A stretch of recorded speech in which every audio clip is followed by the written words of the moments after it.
नमस्कार दोस्तों। आज सावन पूर्णिमा के अवसर पर मैं आपके समक्ष प्रस्तुत कर रही हूँ श्री सत्यनारायण भगवान की कथा। आइए सुनते हैं श्री सत्यनारायण व्रत कथा। बोलो सत्यनारायण भगवान की व्यास जी जय। ने कहा, पहला एक अध्याय। समय नैमिषारण्य तीर्थ में शौनकादिक 88,000 ऋषियों ने पुराण वेता श्री सूत जी से पूछा, हे सूत जी, इस कलयुग में वेद विद्या रहित मनुष्यों को ईश्वर भक्ति किस प्रकार मिलेगी और उनका उद्धार कैसे होगा?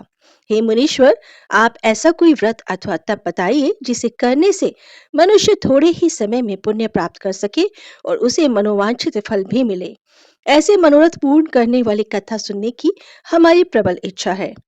सर्वशास्त्र ज्ञाता श्री सूत जी बोले, हे वैष्णवों के पूज्य, आप सभी ने मानव जाति के हित की बात पूछी है, अतः आप सबके अनुरोध पर मैं उस श्रेष्ठ व्रत को अवश्य कहूंगा जिसे नारद जी ने एक समय श्री लक्ष्मी नारायण भगवान जी से पूछा था और लक्ष्मीपति श्री विष्णु भगवान ने मुनि श्रेष्ठ नारद जी को बताया था।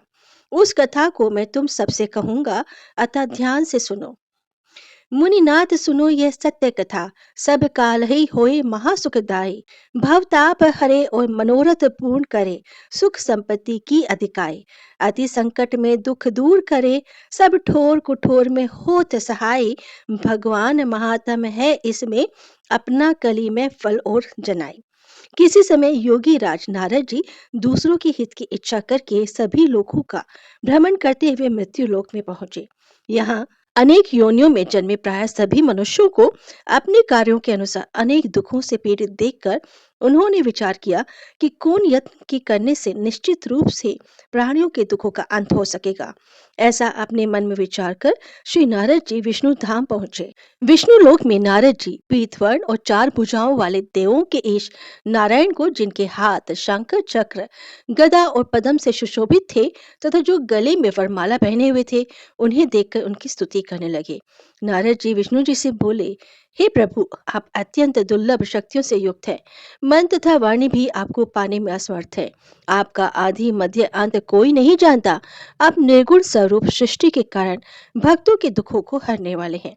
आपको मेरा नमस्कार है। नारद जी से इस प्रकार की स्तुति सुनकर भगवान लक्ष्मीपति विष्णु जी बोले, हे मुनि श्रेष्ठ नारद जी, आपके मन में क्या है? आपका आगमन यहाँ किस कार्यवश हुआ है? निसंकोच कहो। तब नारद जी ने कहा, हे प्रभु, मृत्यु लोक में सभी प्राणी जो अनेक योनियों में पैदा हुए हैं, अपने अपने कर्मों द्वारा अनेक प्रकार के दुखों से ग्रस्त दुखी हो रहे हैं। हे नाथ, यदि आप मुझ पर दया रखते हैं तो कृपा कर मुझे बताइए कि उन मनुष्यों के सभी दुख थोड़े से ही प्रयत्न से कैसे दूर हो सकते हैं। श्री विष्णु भगवान ने कहा, हे नारद, मनुष्यों के हित के लिए तुमने यह बहुत अच्छा प्रश्न किया है। जिस व्रत के करने से मनुष्य मोह के बंधन से छूट जाता है, वह व्रत मैं तुमसे कहता हूँ, सुनो। बहुत पुण्य देने वाला, स्वर्ग तथा मृत्यु लोक में दुर्लभ एक उत्तम व्रत है, जो आज मैं प्रेम वश तुमसे कहता हूँ। श्री सत्यनारायण भगवान का यह व्रत विधि विधान पूर्वक संपन्न करके मनुष्य इस धरती पर सुख भोग कर मृत्यु के उपरांत मोक्ष की प्राप्ति करता है। श्री विष्णु भगवान के अमृत से ओतप्रोत वचन सुनकर नारद जी बोले, हे प्रभु, उस व्रत का क्या विधान है? उस व्रत का क्या फल है? इस व्रत को पूर्व समय में किस किसने किया और किस दिन यह व्रत किया जाना चाहिए? कृपया इस व्रत की विधि और विधान मुझे विस्तार पूर्वक कहो। मुझे यह सब सुनने की तीव्र इच्छा है। श्री विष्णु भगवान बोले, हे नारद, सभी प्राणियों के दुखों शोकों को दूर करने वाला यह व्रत सभी स्थानों पर विजय करने वाला अमोघ अस्त्र है। भक्ति और श्रद्धा से युक्त मनुष्य किसी भी दिन श्री सत्यनारायण भगवान की संध्या के समय ब्राह्मण एवं बंधु बांधवों सहित धर्मपरायण होकर पूजा करे। भक्ति भाव से पूर्ण हो, नैवेद्य केले का फल, शहद, घी, शक्कर या गुड़, दूध, गेहूं का आटा सवाया लेवे। गेहूं के अभाव में साठी का चूर्ण भी ले सकते हैं। इन सब को भक्ति भाव से संपन्न हो भगवान श्री सत्यनारायण को अर्पण करें। बंधु बांधवों सहित ब्राह्मणों को भोजन कराएं। इसके पश्चात स्वयं भोजन करें। रात्रि में नित्य भजन आदि का आयोजन कर श्री सत्यनारायण भगवान का स्मरण करते हुए समय व्यतीत करें। इस तरह जो मनुष्य व्रत करेंगे, उनके समस्त मनोरथ निश्चय ही पूर्ण होंगे। विशेष रूप से कली काल में मृत्यु लोक में यही एक मोक्ष का सरल उपाय है, जिससे अल्प समय और कम धन में महान पुण्य की प्राप्ति हो सकती है। श्री सत्यनारायण व्रत कथा का पहला अध्याय संपूर्ण हुआ। श्रीमन नारायण नारायण नारायण, भजमन नारायण नारायण नारायण। दूसरा अध्याय। सूत जी बोले, हे ऋषियों, जिन्होंने पहले समय में इस व्रत को किया है, अब मैं उनका इतिहास कहता हूँ। कृपया आप सब ध्यान से सुनो। सुंदर काशीपुरी नगरी में अत्यंत निर्धन ब्राह्मण रहता था। वह ब्राह्मण नित्य प्रति भूख प्यास से व्याकुल होकर पृथ्वी पर भ्रमण करता था। ब्राह्मणों से प्रेम करने वाले श्री विष्णु भगवान ने ब्राह्मण को दुखी देखकर एक दिन बूढ़े ब्राह्मण का रूप धारण करके उस दुखी व निर्धन ब्राह्मण के समक्ष पहुंचकर आदर के साथ पूछा, हे विप्र, तुम नित्य प्रति ही दुखी होकर पृथ्वी पर क्यों घूमते हो? हे श्रेष्ठ ब्राह्मण, ये सब मुझसे कहो, मैं तुम्हारी व्यथा सुनना चाहता हूँ। दरिद्र ब्राह्मण बोला, मैं एक निर्धन ब्राह्मण हूँ, भिक्षा के लिए नित्य प्रति पृथ्वी पर विचरता हूँ। हे भगवान, यदि आप इस समस्या से छुटकारा पाने का कोई उपाय जानते हो तो कृपा कर मुझसे कहें। वृद्ध ब्राह्मण रूप में विष्णु जी बोले, हे ब्राह्मण श्रेष्ठ, श्री सत्यनारायण भगवान मनोवांछित फल देने वाले हैं, अतः तुम उनका पूजन करो। इस व्रत को करने से मनुष्य दुखों से मुक्त हो जाता है। दलित ब्राह्मण को व्रत का सारा विधान बतलाकर बूढ़े ब्राह्मण का रूप धारण करने वाले श्री सत्यनारायण भगवान अंतर्ध्यान हो गए। जिस व्रत के विषय में मुझे वृद्ध ब्राह्मण ने बतलाया है, मैं उस व्रत को अवश्य ही करूंगा, ऐसा मन में निश्चय कर वह निर्धन ब्राह्मण अपने घर पहुंचा। परंतु उस रात्रि उस ब्राह्मण को नींद नहीं आई। अगले दिन वह जल्दी उठा और श्री सत्यनारायण भगवान का ध्यान कर उनका व्रत करने का निश्चय कर भिक्षा मांगने के लिए चल पड़ा। उस दिन उस दरिद्र ब्राह्मण को भिक्षा में बहुत सा धन मिला, जिससे उसने पूजन का सब सामान खरीद कर घर आकर अपने बंधु बांधवों के साथ भगवान श्री सत्यनारायण का व्रत किया, जिसके करने से वह दरिद्र ब्राह्मण सब दुखों से छूटकर अनेक प्रकार के संपत्तियों से युक्त हो गया। तब से वह प्रत्येक मास व्रत करने लगा। श्री सत्यनारायण भगवान के व्रत को जो मनुष्य शास्त्रीय विधि के अनुसार श्रद्धा पूर्वक करेगा, वह सब पापों से मुक्त होकर मोक्ष को प्राप्त होगा। आगे जो मनुष्य पृथ्वी पर श्री सत्यनारायण भगवान का यह व्रत करेगा, वह अपने सभी दुखों से छूट जाएगा। इस तरह नारद जी से सत्यनारायण भगवान का कहा हुआ व्रत मैंने तुमसे कहा। हे विप्र, अब आप और क्या सुनना चाहते हैं, मुझसे कहें। तब ऋषियों ने कहा, हे मुनीश्वर, संसार में उस विप्र से सुनकर किस किस ने इस व्रत को किया है, हम सब सुनना चाहते हैं। हमारे मन में यह सब जानने की इच्छा व श्रद्धा है। श्री सूत जी ने कहा, हे मुनियों, जिस जिस प्राणी ने इस व्रत को किया है, उन सब की कथा ध्यान पूर्वक सुनो। एक समय वह ब्राह्मण धन और ऐश्वर्य के अनुसार बंधु बांधवों सहित अपने घर पर व्रत कर रहा था। उसी समय एक बूढ़ा लकड़हारा वहां आया। उसने सिर पर रखा लकड़ियों का गट्ठर बाहर रख दिया और उस ब्राह्मण के घर में चला गया। प्यास से व्याकुल लकड़हारे ने उस ब्राह्मण को व्रत करते हुए देखा। वह प्यास को भूलकर उस ब्राह्मण को नमस्कार कर पूछने लगा, हे ब्राह्मण देवता, आप यह किसका पूजन कर रहे हैं? इस व्रत को करने से क्या फल मिलता है? कृपा कर मुझे बतलाइए, इसे सुनने की मेरी इच्छा है। ब्राह्मण उस वृद्ध लकड़हार से बोले, हे भाई, यह सब मनोकामनाओं को पूर्ण करने वाला श्री सत्यनारायण भगवान का व्रत है। इनकी ही कृपा से मेरे घर में धन धान्य सुख समृद्धि की वृद्धि हुई है। ब्राह्मण से श्री सत्यनारायण भगवान के व्रत में विषय में जानकर वे लकड़हारा बहुत प्रसन्न हुआ। भगवान का चरणामृत ले प्रसाद ग्रहण करने के पश्चात भोजन कर वह अपने घर पहुंचा। अगले दिन लकड़हारे ने अपने मन में संकल्प किया कि आज नगर में लकड़ी बेचने पर जो धन मिलेगा, उसी से मैं भगवान श्री सत्यनारायण जी का उत्तम व्रत विधि पूर्वक करूंगा। ऐसा मन में विचार कर वह लकड़हारा लकड़ियों को गट्ठर अपने सर पर रखकर जिस नगर में धनवान लोग रहते थे, उस नगर में गया। उस दिन उसे उन लकड़ियों के दाम पहले दिन से चौगुने मिले।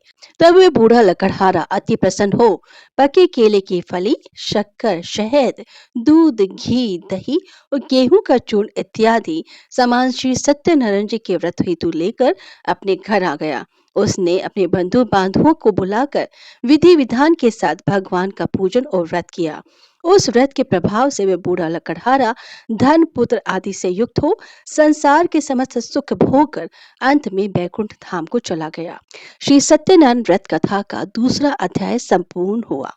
श्रीमन नारायण नारायण नारायण, भजमन नारायण नारायण नारायण। तीसरा अध्याय।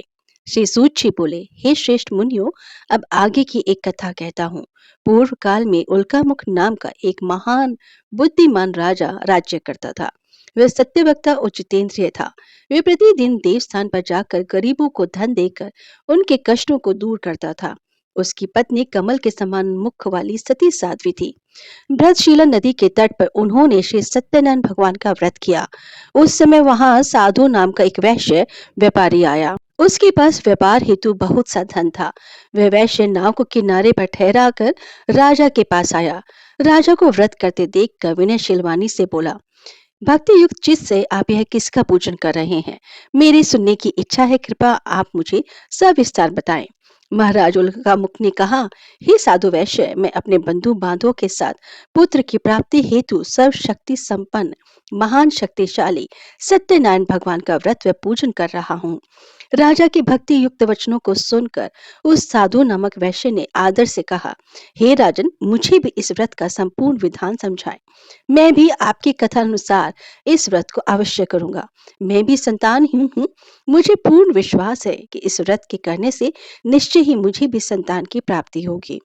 राजा से व्रत का सब विधान सुनकर व्यापार से निवृत्त हो वह वैश्य व्यापारी आनंद के साथ अपने घर पहुंचा।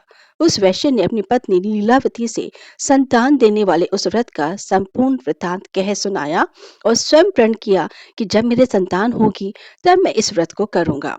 एक दिन उसकी पत्नी लीलावती आनंदित हो सांसारिक धर्म में प्रवृत्त होकर श्री सत्यनारायण भगवान की कृपा से गर्भवती हो गई।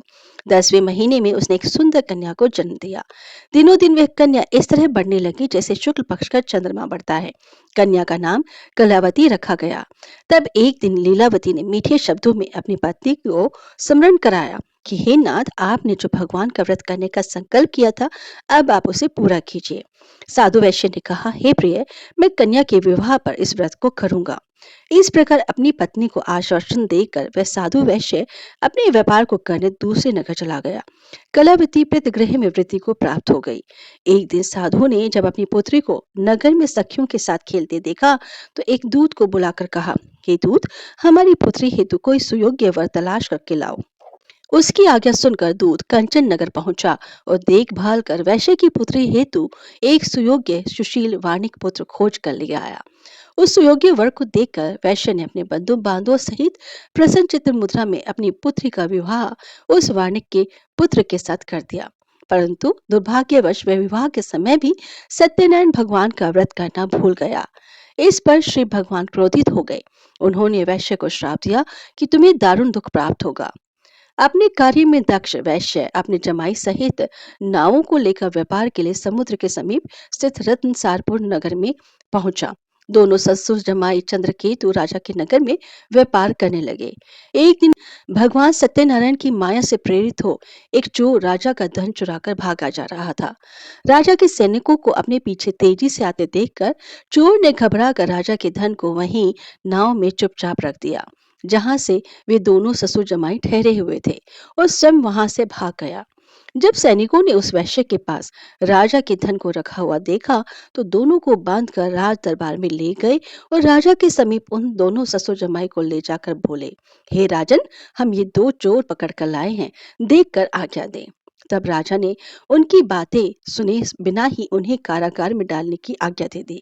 इस प्रकार निर्दोष होते हुए भी राजा की आज्ञा से उन्हें कठिन कारावास में डाल दिया गया तथा उनका सारा धन छीन लिया गया। सत्यनारायण भगवान के श्राप के कारण साधु वैश्य की पत्नी लीलावती व पुत्री कलावती भी घर पर अत्यधिक दुखी हुई।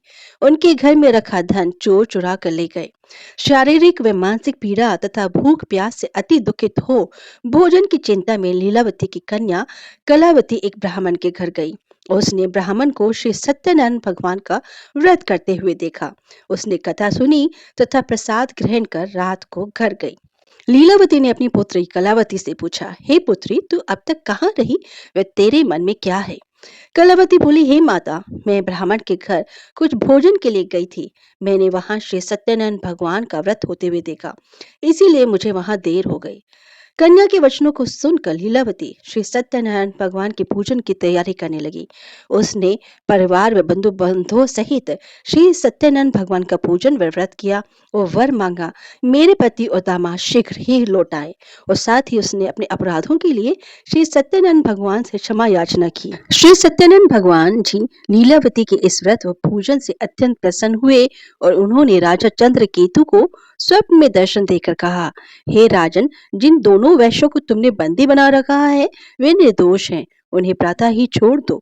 उनका सब धन जो तुमने ग्रहण किया है उसे लुटा दो, अन्यथा मैं तुम्हारा धन, राज्य, पुत्र आदि सब नष्ट कर दूंगा।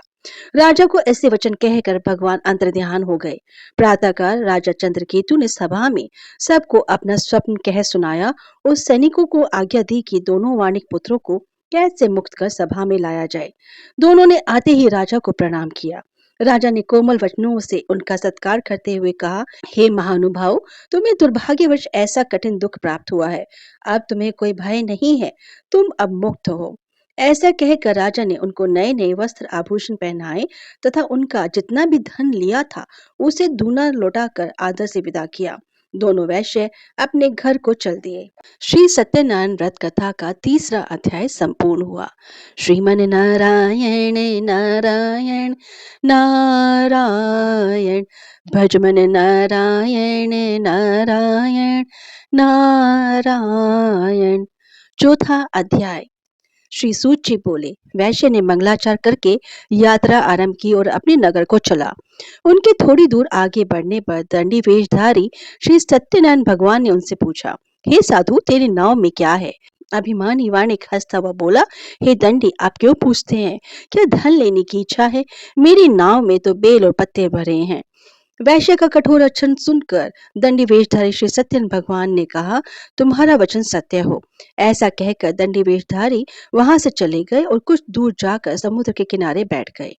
दंडी महाराज के जाने के पश्चात वैश्य ने नित्य क्रिया से निर्वृत्त होने के बाद नाव को ऊंची उठी देखकर अचंभा किया तथा नाव में बेल पत्ते आदि देखकर मूर्छित हो जमीन पर गिर पड़ा।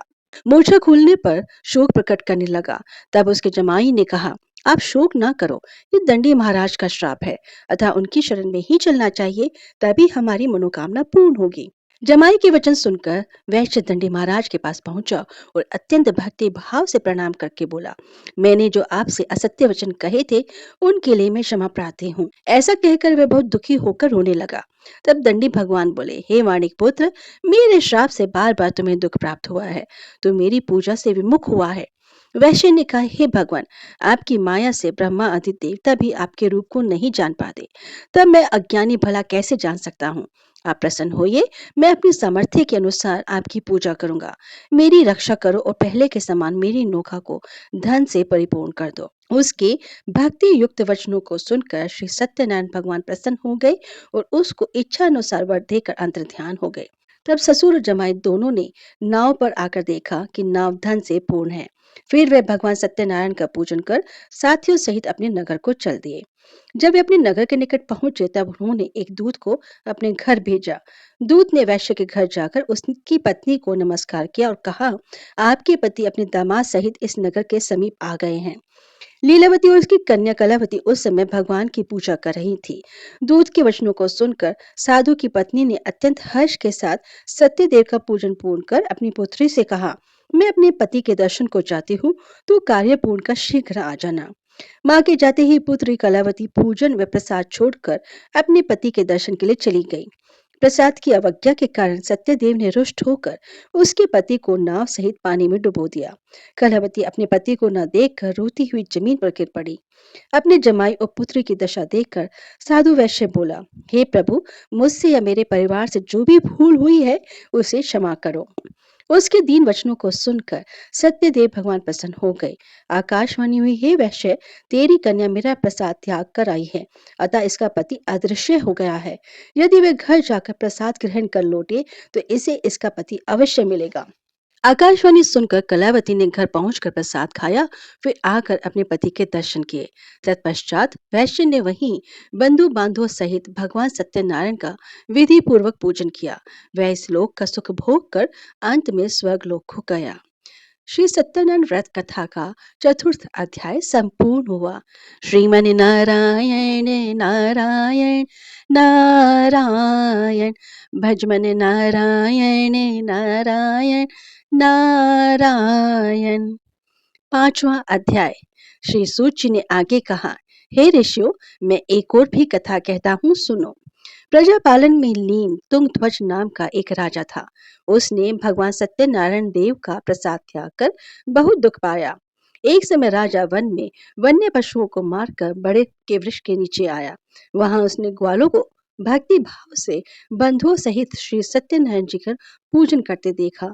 राजा अहंकार वश भी वहां नहीं गया और ना ही प्रसाद खाया।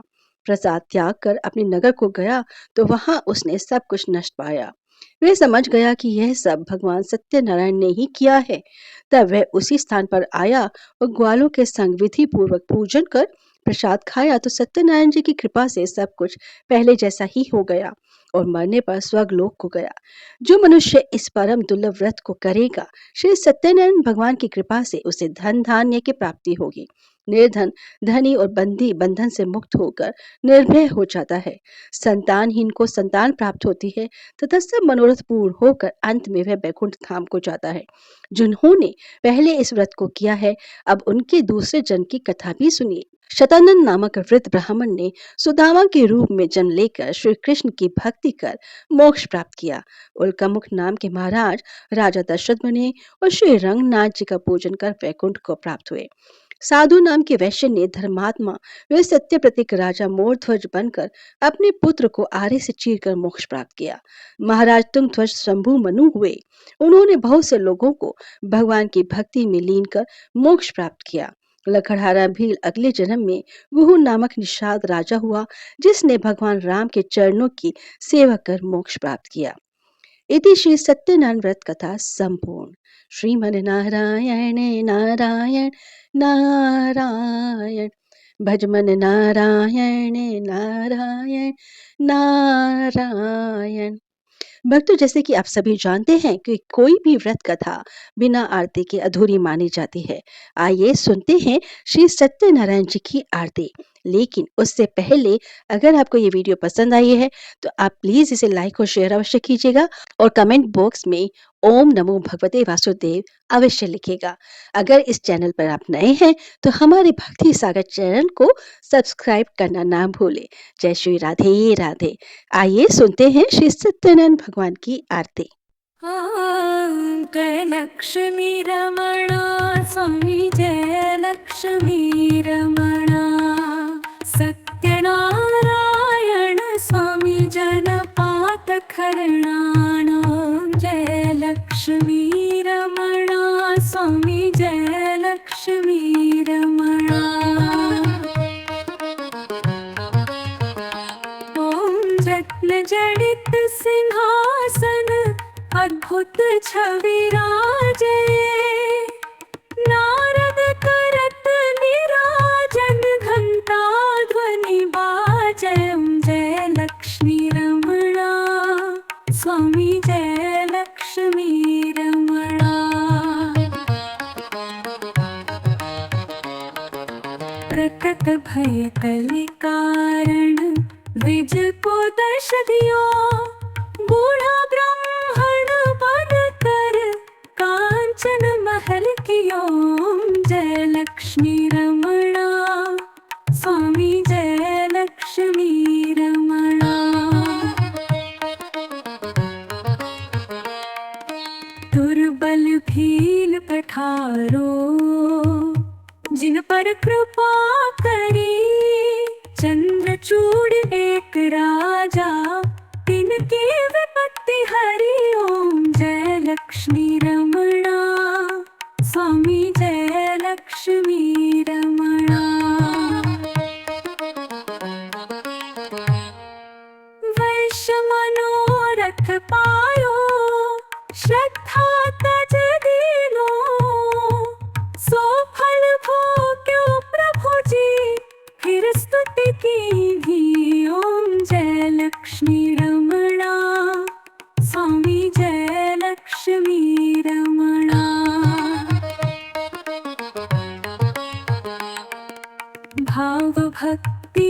के कारण जिन जिन रूप धरयो श्रद्धा धारण कीनी तिनको काज सरयो। जय लक्ष्मी रमणा स्वामी जय लक्ष्मी रमणा। ग्वाल बाल संग राजा वन में भक्ति करी मन वांछित फल दीहो दीन दयाल हरि। ओम जय लक्ष्मी रमणा स्वामी जय लक्ष्मी रमणा। चढ़त प्रसाद सवायो कदली फल मेवा धूप दीप तुलसी से राजे सत्य देवा। ओम जय लक्ष्मी रमणा स्वामी जय लक्ष्मी रमणा। श्री सत्यनारायण जी की आरती जो कोई नर गावे भगत दास तन मन सुख संपत्ति मन वांछित फल पावे। ओम जय लक्ष्मी रमणा स्वामी जय लक्ष्मी